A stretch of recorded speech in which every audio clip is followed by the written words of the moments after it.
So, as y'all can see, I'm in a new area. I moved to Texas, Dallas, Texas. So y'all remember how that video I posted, I think it was like right before the new year, when I came back from my hiatus and I was like, that I was quitting social media and I was gonna give God the control and let him just do whatever he wanted to do. And I said that right when I got comfortable where I was at, he let me know like, nah, we going another route. So this was that route, basically. After I recorded that video, I quit my job the next day. And when I recorded the video, I was kind of, really, I already knew I was going to quit, but I was still kind of like trying to talk myself down, I guess, or still trying to like make sure, like, God, you sure? Are you sure? And that's why I was saying, like, I feel like you'll never know 100% sure what God is saying. You have to go with what you feel and trust that if you make a mistake, he'll just reroute you or whatever. So, you know, I felt like he was giving me the nudge. Because when I say tell me, I don't mean like an audible voice, of course. But I feel like he was giving me the nudge to go ahead and quit. Because it's something I had been debating like in my mind for a long time. But then every time I think like, well, will I find something else? I'm comfortable here. I made good money. And the job was so laid back, I got comfortable. You know, I knew my job in and out, so there was no challenge. And I was just like scared of the unknown, really. And then also the same with moving. Like, I've been wanting to move out of South Carolina for years. And I feel like the first video I recorded, I said something about wanting to move out of South Carolina. Like, that's always been my thing. And I've just always let fear keep me in my comfort zone. And I actually went away to college. I went to North Carolina A&T for 1 year. And that was supposed to be me like, I'm getting out of South Carolina, I'm starting over, I'm starting my new life. But I got out there and I got scared. It was a culture shock because I didn't know anybody. And I was a lot more reserved back then too, so, and a lot more anxious.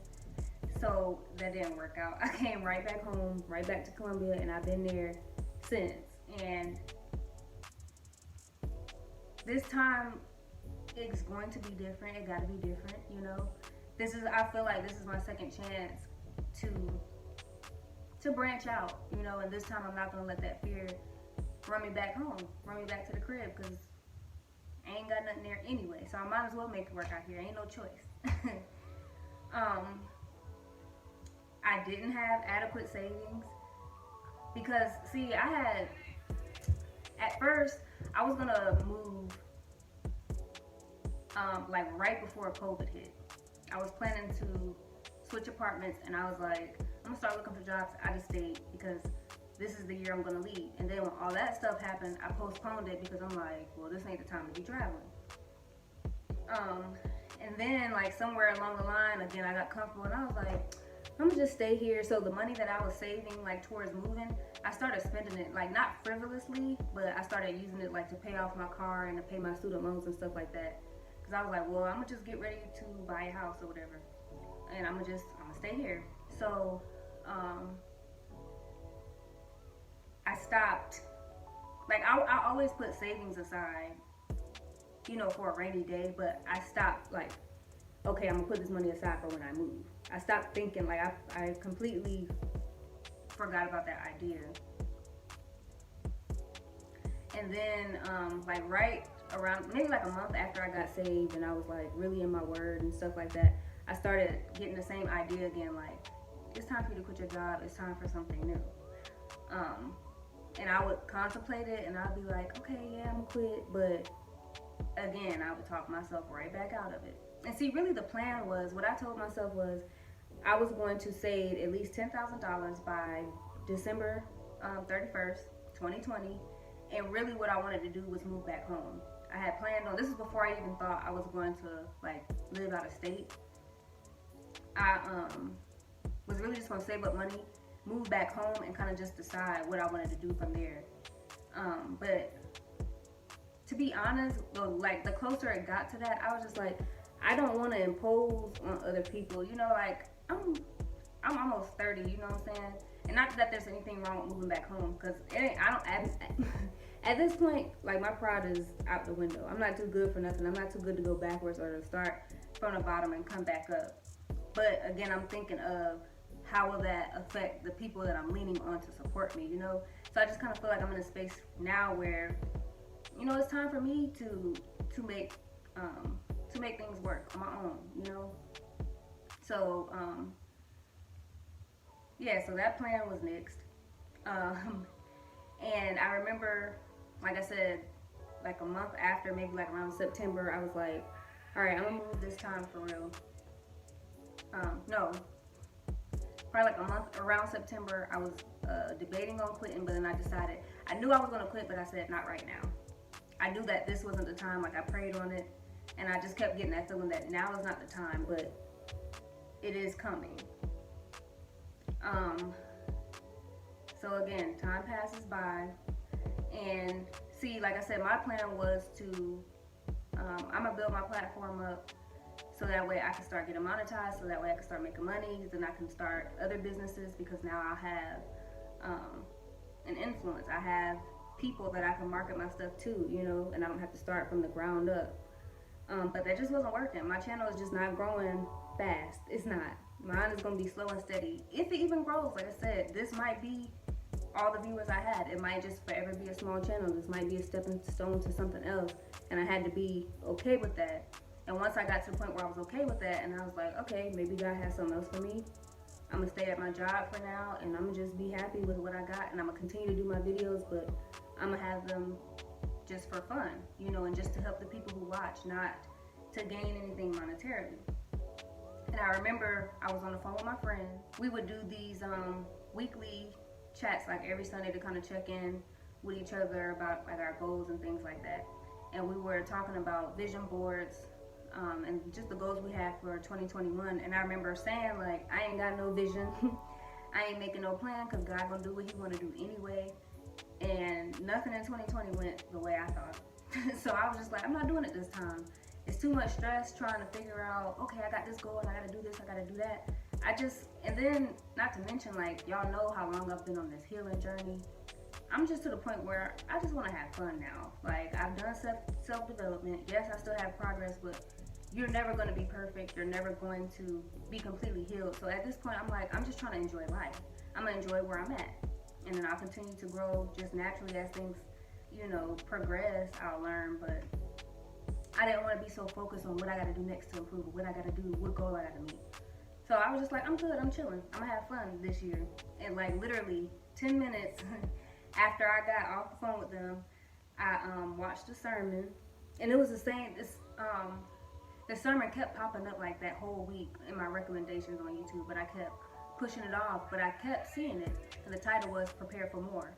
So since I kept seeing it, I know that God speaks to me through YouTube, because he knows I'm always on there. So when I keep seeing something, I always know, okay, this is something that I needed to watch. There's a message in here for me. And y'all, when I tell you, I watched the first video, and like I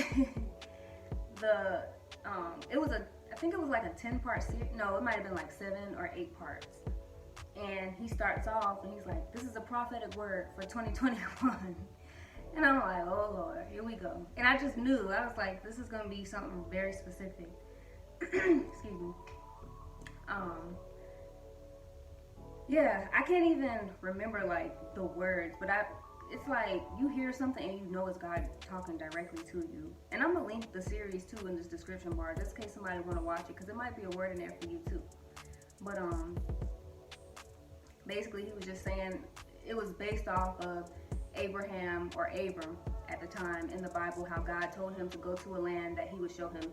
He picked up everything, like his wife, his nephew, and like all his servants and everything, and he left like on a word from God. He didn't know where he was going. God didn't tell him where he was going. He just went to travel, and then God let him know, like, as he was traveling, okay, this is where I want you to stop. Okay, pick up and move.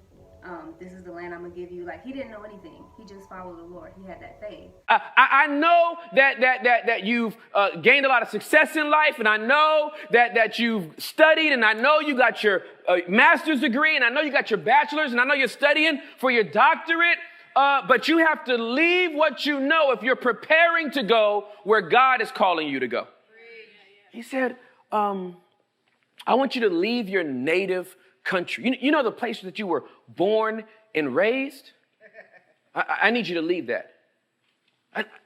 I need you to leave everything you've learned up until this point for what I want to teach you from this point on. I don't know who this part is for, but I feel like I'm speaking to somebody that needs to understand and know that there is something that God wants to give you, and you have nothing to compare it to right now.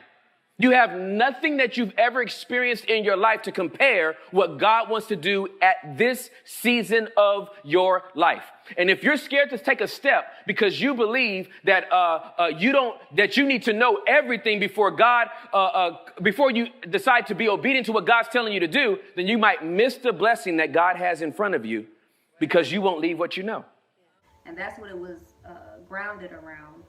And I think the first message was like saying something about, oh, it's time to move, or God is telling you to move and you got to trust him. And it was just basically saying like, people want the blueprint for things, and, God doesn't give you the whole picture. If he tells you to do one thing and you do that, then he gives you the next step.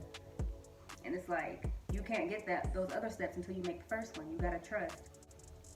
Or you can stay where you're at and miss all the other blessings, because your obedience and your faith is what unlocks everything else. And it's like I said, I just knew the message was for me. And even like as it went on, it was to the point to where after one sermon, I would think a thought and I'd be like getting revelation. I'm like, yeah, because of this and this and this. Then the next part would be exactly what I was thinking. So I knew it was God. Like, it was no mistake. It was like so accurate. It was scary. I had to look under my bed. I'm like, somebody in here? And then, how like, how people be like in the church or giving a sermon, or they hear like somebody's testimony and they're like, I'm about to run around this apartment. Y'all, it was that deep to where I had to get up and walk around my apartment. I had to pause it like so many times because I'm like, is this real? It was almost like he was in my head, like in my journal. He said everything I was saying, even down to the social media. So he was talking about how people are so focused on like numbers and subscribers and just being well known, but it's not really about you being known here. It's about you being known in the kingdom of heaven, like having your name in the book of life. And did you do what God told you to do, regardless of who's following you? God is seeing what you're doing, and you have to answer to him on if you're going to be obedient or not.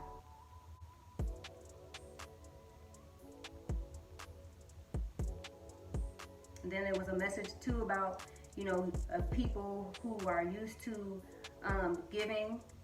Now it's time for them to learn how to receive, because that's how God is going to bless you. And that's something that I had thought about too. I was like, okay, well, if I go, first things first, I got to quit my job. And I'm like, but how am I going to survive? And then that next message was, God is going to bless you through other people. So you're going to have to get comfortable receiving help. And that's something that I struggle with because I'm so independent. And I like to help other people, but I don't like people helping me.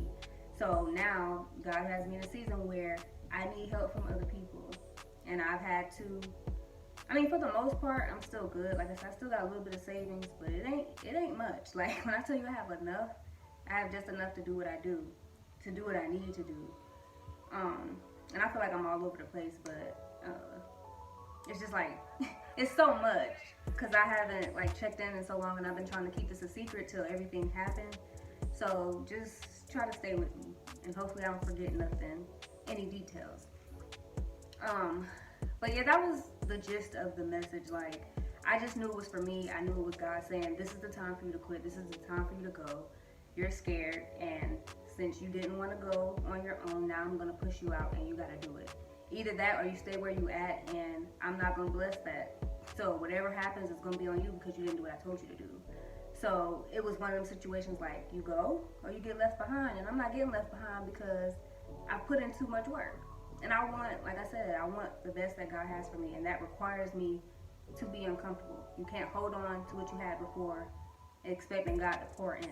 He has to strip you clean of everything before he starts to pour back into you. And dang, this is going to be so long. Okay, so as y'all can see, there's a lot of details in this story. So I'm going to stop here and break this video up into a couple parts. So this will be the end of part 1, and I'll be posting part 2 within the next few days. Thanks for watching.